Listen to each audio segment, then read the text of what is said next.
پہاڑی زبان میں اپڈیٹ سنیے۔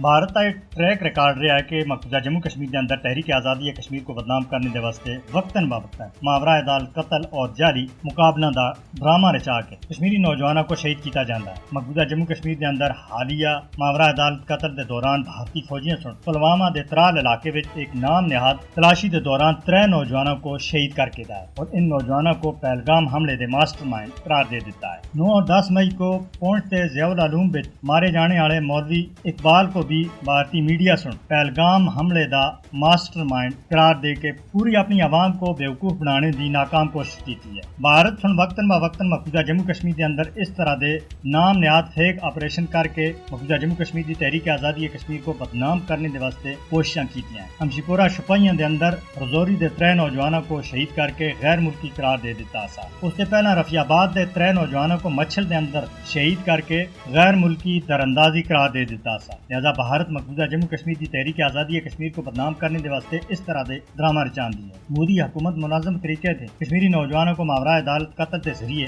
نشانہ بنا رہی ہے اور عالمی برادری خاموش تماشائی بنی ہوئی ہے۔ مقبوضہ جموں کشمیر کے اندر جنوری 1989 کے کین کے 3 اپریل 2005 تک بھارتی فوجیاں دے ہاتھوں 96,432 کشمیری شہید ہوئے ہیں، جنہاں وچوں 7,000 سے زیادہ اسی طرح جعلی مقابلہ میں شہید کیتے گئے ہیں۔ بھارتی فوجی مقبوضہ جموں کشمیر میں سخت قوانین دی آڑ دے اندر ماورا عدالت قتل وچ مصروف ہیں۔ مقبوضہ جموں کشمیر وچ ماورا عدالت قتل دا سہارا کین کے بھارت کشمیریاں دے آزادی دے عزم اور استقامت کو توڑنے وچ بری طرح ناکام رہی ہے۔ عالمی برادری کو مقبوضہ جموں کشمیر کے اندر معصوم کشمیریاں دے ماورا عدالت قتل دا نوٹس کرنا چاہیے۔ مقبوضہ جموں کشمیر کے اندر انسانی حقوق کی مجموعی اور منظم طریقے سے خلاف ورزی کے واسطے بھارت کی BJP حکومت کو پوچھا جانا چاہیے۔ ایسا نہ ہوئے کہ عالمی برادری دی لاپرواہی اس پورے خطے اور پوری دنیا دے امن دے واسطے تباہی دا باعث بن جائے۔